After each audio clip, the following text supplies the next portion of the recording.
नमस्कार साथियों, स्वागत है आपका आज के हमारे इस वीडियो लेक्चर में। मित्रों, आज के इस वीडियो लेक्चर में हम चर्चा कर रहे हैं आपराधिक मामलों के निर्णय लेखन के अंतर्गत, क्रिमिनल केसेस की जजमेंट राइटिंग के अंतर्गत जब हम पॉइंट फॉर डिटर्मिनेशन बना लेते हैं, पॉइंट फॉर डिटर्मिनेशन जो है वह निश्चित कर लेते हैं, तो उसके बाद जो है जब विवेचना की जाती है, ऐसे पॉइंट फॉर डिटर्मिनेशन से संबंधित जो साक्ष्य आए हैं उनकी जब विवेचना की जाती है तो विवेचना के अंतर्गत जो है उन साक्ष्यों का क्रमबंधन किया जाता है। तो क्रमबंधन के ऊपर जो है हमने हमारे पूर्व वाली वीडियो में चर्चा की थी। अब जब क्रमबंधन हमने कर लिया है, ऐसे साक्ष्यों की मार्शलिंग जब हमने कर ली है, तो उसके बाद जो है इस मार्शलिंग के आधार पर हम क्या करेंगे, साक्ष्यों का मूल्यांकन करेंगे। हम जो है एप्रिसिएशन ऑफ एविडेंसेस करेंगे और उसके बाद जो है निष्कर्ष निकालेंगे, फाइंडिंग करेंगे। तो आज के इस वीडियो लेक्चर में जो है हम साक्ष्यों का मूल्यांकन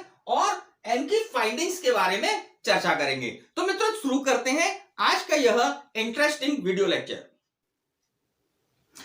मित्रों, आपराधिक मामलों में निर्णय लेखन में जब हम किसी पॉइंट फॉर डिटर्मिनेशन से संबंधित जो साक्ष्य आई हैं उनका जब हम क्रमबंधन कर लेते हैं, जब हम उनको जो है मार्शलिंग कर लेते हैं एविडेंसेस की, तो उसके बाद जो अगला स्टेप होता है वो होता है साक्ष्यों का मूल्यांकन करना। अब यहां पर ध्यान रखिएगा कि साक्ष्यों को मूल्यांकन करने के लिए साक्ष्यों को जो है तीन प्रकार के क्लासिफिकेशन के अंतर्गत रखा जाता है, तीन प्रकार के वर्गों में रखा जाता है, जिसके अंतर्गत पहले वर्ग में हम रखेंगे उन साक्ष्यों को जो कि पूर्णतः विश्वसनीय है और न्यायालय उन साक्ष्यों के आधार पर, जो साक्ष्य पूर्णतः विश्वसनीय है, उसके आधार पर इस पॉइंट फॉर डिटर्मिनेशन को, जिसको हम डील कर रहे हैं, उसको जो है कंप्लीटली निर्धारित किया जा सकता है। अब यहां पर ध्यान रखिएगा कि साक्ष्य के अंतर्गत साक्ष्यों को गिना नहीं जाता है, उसको तोला जाता है।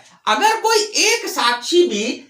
पूर्णतः विश्वसनीय साक्षी है तो वह इस कंप्लीटली पॉइंट फॉर डिटर्मिनेशन को, इस कंप्लीटली अवधारण के बिंदु को विनिश्चय करने के लिए पर्याप्त होता है। और अगर मान लीजिए कि कोई साक्ष्य जो है पूर्णतः विश्वसनीय नहीं है, तो उसकी कंडीशन और क्या हो सकती है, वह साक्ष्य जो है पूर्णतः अविश्वसनीय हो सकता है। तो ऐसी कंडीशन में न्यायालय ऐसे साक्ष्य को क्या कर देती है, रिजेक्ट कर देती है, अस्वीकार कर देती है। और एक प्रकृति और है, एक क्लासिफिकेशन और है जिसके अंतर्गत साक्ष्यों को रखा जाता है।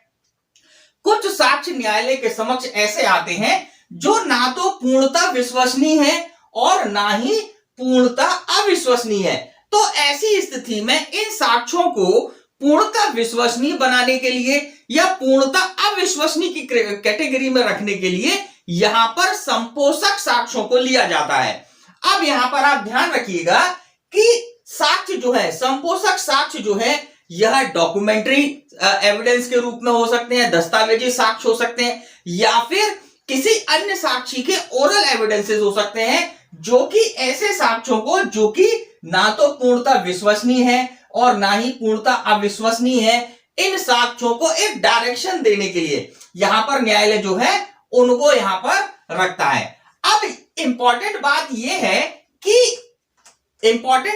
है कि न्यायालय जो है करता क्या है इस स्थिति में। तो बात को समझिएगा, न्यायालय के सामने जब कोई मामला आता है तब वह मामले में यह संभावना होती है कि एक्यूज ने वह अपराध किया होगा। तो ऐसी कंडीशन में न्यायालय को यह जांचना होता है कि उस संभावनाओं में से अति संभावित, हाईली प्रोबेबल कंडीशन क्या है, अधिक संभावना क्या है, क्या अभियुक्त ने अपराध किया ही है। अगर इस संभावना को पूर्ण कर लिया जाता है कि किसी अभियुक्त ने अपराध किया ही है, तो उसका निष्कर्ष जो है, फाइंडिंग में जो है, उसकी दोष सिद्धि होती है। जहां पर निष्कर्ष यह आता है कि अभियुक्त ने अपराध नहीं किया है, ऐसी फाइंडिंग आ रही है कि मामला जो अभियोजन साबित नहीं कर पा रहा है, उसके जो साक्ष्य हैं वह इस प्रकृति के नहीं है, उन साक्ष्यों से यह साबित नहीं हो पा रहा है कि अभियुक्त ने वो अपराध किया है, तो वह प्रोबेबिलिटी कहां जाएगी, वह प्रोबेबिलिटी उन साक्ष्यों के आधार पर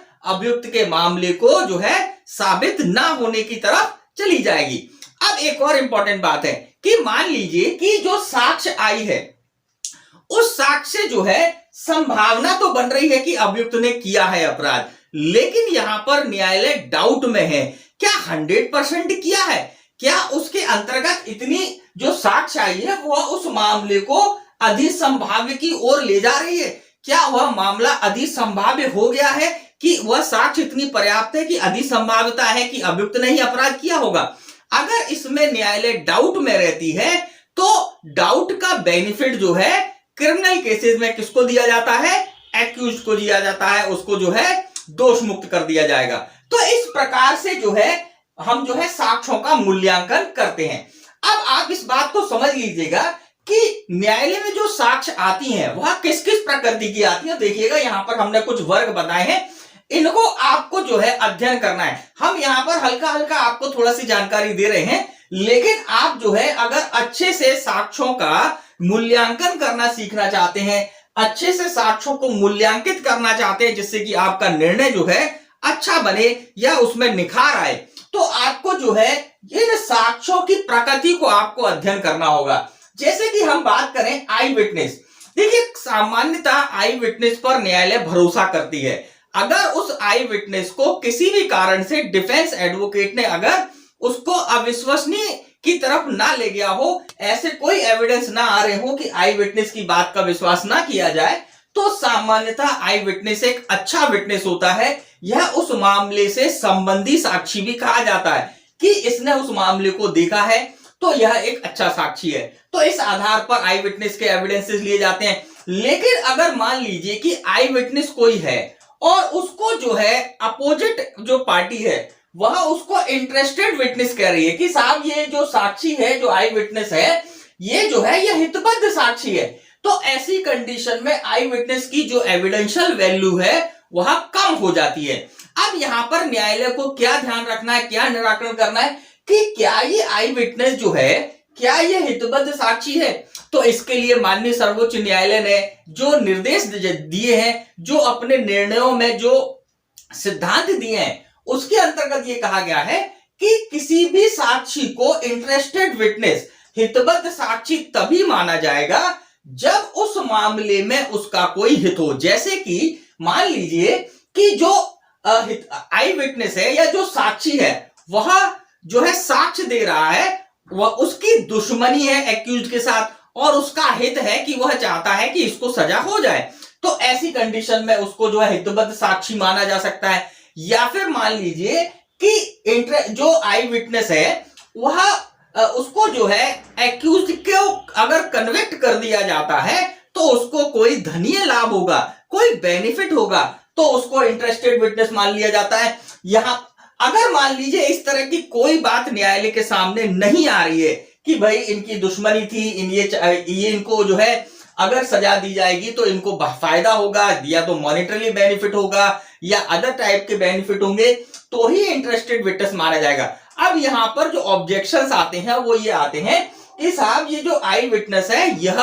उस व्यक्ति से जो एक्यूज्ड है या उस पार्टी से जिसने उसे जिसके विरोध में वो साक्ष्य दे रहा है या जिसके पक्ष में वो साक्ष्य दे रहा है वह उसके परिवार का रिलेटिव या कोई पारिवारिक सदस्य। तो न्यायालय ने यहां पर स्पष्ट कह दिया है कि भाई किसी पारिवारिक सदस्य होने के नाते किसी व्यक्ति को हम इंटरेस्टेड विटनेस नहीं मान सकते जब तक कि यह साबित ना कर दिया जाए कि उस व्यक्ति का उस अभियुक्त को दोषित कराने में हित है या उस व्यक्ति का जो साक्ष्य दे रहा है उसको कोई धनीय लाभ होगा अगर एक्यूज्ड को जो है कह सकते हैं कन्विक्शन होगा। तो यहां पर इंटरेस्टेड विटनेस को जो हमने आपको थोड़ा थोड़ा बताया कि इस प्रकार से इनका वैल्यूएशन किया जाता है। अब इसके बाद अगले जो हम देखें चांस विटनेस होते हैं, कुछ अवसर साक्षी होते हैं। अब अगर कोई अवसर साक्षी है तो ये आईएमपी बात समझिएगा कि अवसर साक्षी जो है अति विश्वसनीय साक्षी नहीं होता है। कारण यह है कि यह उस स्थान पर जहां पर अपराध घटित हुआ है वहां पर ये जो है अनायास ही उपस्थित हो गया है। अब यहां पर ये स्थितियां बन सकती हैं कि कोई अनजान व्यक्ति भी आके बोले कि साहब मैं वहां पर जो है उपस्थित था, लेकिन कॉमनली वो व्यक्ति उपस्थित नहीं रहता लेकिन अचानक से उपस्थित था। तो यहां पर यह संभावना हो सकती है कि ऐसा विटनेस खरीदा हुआ विटनेस हो। तो यहां पर न्यायालय को इस बात की पुष्टि करनी चाहिए कि क्या वो व्यक्ति जो चांस विटनेस है उस जगह पर उपस्थित जो हुआ था, क्या उसकी उपस्थिति कॉमनली थी, सामान्य थी, कि वह किसी विशेष कारण से वहां पर उपस्थित हुआ था और उसकी उपस्थिति जो है उसको साक्ष्य देने के लिए जो है उस मामले में उसको साक्ष्य देने के लिए वैलिड बनाती है। तो यहां पर न्यायालय को थोड़ा सा कह सकते हैं गंभीरता से और बहुत बारीकी से साक्ष्यों का अवलोकन करना चाहिए। फिर पुलिस विटनेस के बारे में हम देखें, जो पुलिस साक्षी होते हैं इनके बारे में सर्वोच्च न्यायालय और भी न्यायालयों का, उच्च न्यायालयों का यह जजमेंट्स के थ्रू यह सिद्धांत प्रतिपादित किए गए हैं कि पुलिस विटनेस को उसी प्रकार के विटनेस माने जाने चाहिए जो कि सामान्य जो विटनेस होते हैं इनको उसी श्रेणी में रखा जाना चाहिए, इनको जो है इन पर संदेह नहीं किया जाना चाहिए। इसके बाद चाइल्ड विटनेस की बात करें, बाल साक्षी की बात करें, तो बाल साक्षी है तो आप बात को समझिएगा। एविडेंस एक्ट की धारा 118 ये कहती है कि हर व्यक्ति जो है साक्ष्य देने के लिए सक्षम है अगर वह व्यक्ति उस साक्षी प्रकृति को समझता है। तो यहां पर जो चाइल्ड विटनेस है, बाल साक्षी है, वह भी जो है साक्ष्य देने के लिए सक्षम होता है, लेकिन यहां पर न्यायालय को जो है किसी बाल साक्षी की साक्ष्य को लेने से पहले न्यायालय को यह जांच कर लेनी चाहिए या न्यायालय को यह जांचना चाहिए कि क्या वह बाल साक्षी जो है जो वो साक्ष्य दे रहा है उसकी प्रकृति को समझता है, उस वो जो कह रहा है उसको समझता है या नहीं समझता है। मतलब कि यहां पर बाल साक्षी के मामले में न्यायालय को थोड़ी सतर्कता बरतनी चाहिए, थोड़ा सा जो है उसको एग्जामिन कर ही जो है उसको रिकॉर्ड पर लेकर उसका करना चाहिए। तो यहां पर बाल साक्षी हैं। फिर इसी प्रकार के इंटरेस्टेड विटनेस के बारे में पता, हितबद्ध साक्षी हैं, तो न्यायालय में यह जो है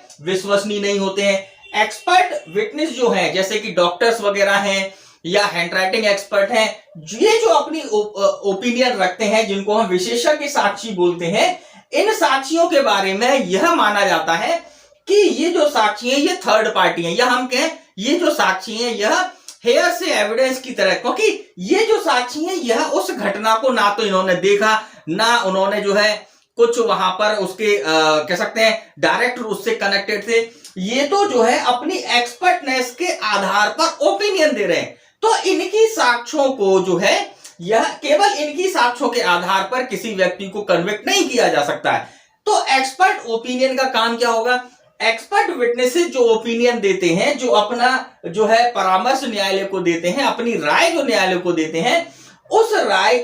राय को जो है संपुष्टि के लिए उपयोग में लाया जाता है कि और भी ऐसे साक्ष्य आए हैं, उनकी ये जो एक्सपर्ट ओपिनियन है यह संपुष्टि कर रहे हैं, यह उसको कोलैबोरेट कर रहे हैं उसको साबित या नासाबित होने की दिशा में। तो यहां पर इनका वह काम आता है। फिर हॉस्टाइल विटनेसेस जो कि पक्ष विरोधी साक्षी होते हैं, ये वे साक्षी होते हैं जिनके बारे में न्यायालय यह मानता है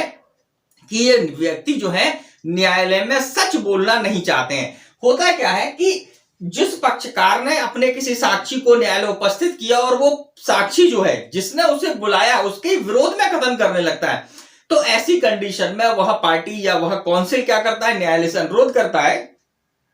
कि जो साक्षी है यह न्यायालय को सच बताने के लिए या सच नहीं बताएगा तो इसको हॉस्टाइल कर दिया जाए। अब जब उसको हॉस्टाइल कर दिया जाता है तो ऐसी कंडीशन में जिस काउंसिल ने या जिस पक्ष ने उसको बुलाया होता है वही उसका क्रॉस एग्जामिनेशन करता है, उसको जो है न्यायालय की परमिशन से वह उसका क्रॉस एग्जामिन कर सकता है, उसमें कुछ नए तथ्य आते हैं। तो इस प्रकार से इन विटनेसेस की हमने आपको हल्की हल्की जानकारी यहां पर दी है, बट हमारा आपको यह परामर्श है कि आप इन विटनेसेस के नेचर जो है इनके इफेक्ट को आप पढ़िए कि इस तरह के साक्षियों को किस प्रकार से वैल्यूएशन किया जाता है, कैसे मूल्यांकन किया जाता है। तो यहां पर जो है इसको आपको अध्ययन करना होगा, समझना होगा, इन पर कमांड करनी होगी। अब एक बात और आप ध्यान रखिएगा कि जब आप निर्णय लिख रहे हो, आप जब निर्णय लिख रहे हो उस समय जो आर्ग्यूमेंट आते हैं, बात समझिएगा,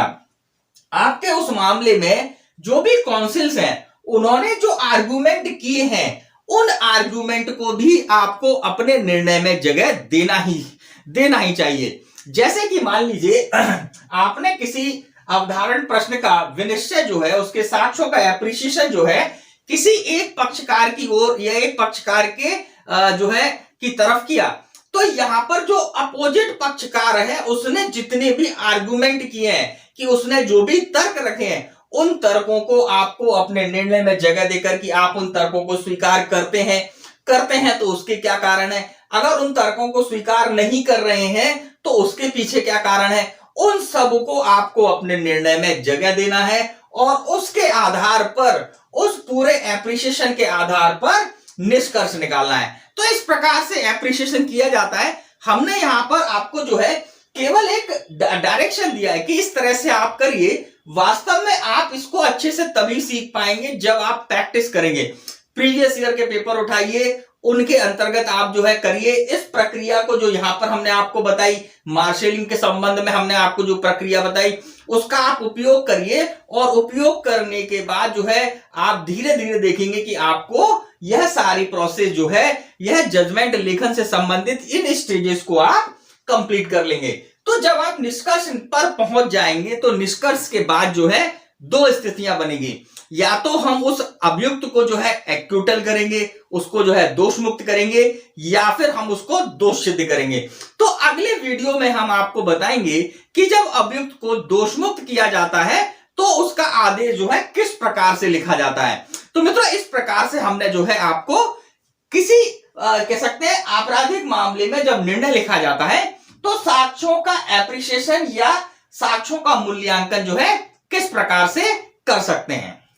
मित्रों, इसी के साथ आज का ये वीडियो लेक्चर हम यहीं पर समाप्त करते हैं और ये उम्मीद करते हैं आपसे कि आप जो है जजमेंट राइटिंग की, निर्णय लेखन की प्रैक्टिस जो है जरूर करेंगे। और अगर आपको प्रैक्टिस करने में कोई समस्या आती है, कोई डाउट्स आते हैं, तो आप कमेंट बॉक्स में जो है कमेंट कर सकते हैं। हम उसका रिप्लाई जो है यथासंभव जरूर करेंगे। तो मित्रों, इसी के साथ आपसे इजाजत चाहेंगे। मिलेंगे हमारे नेक्स्ट वीडियो लेक्चर में। नमस्कार, जय हिंद, जय भारत।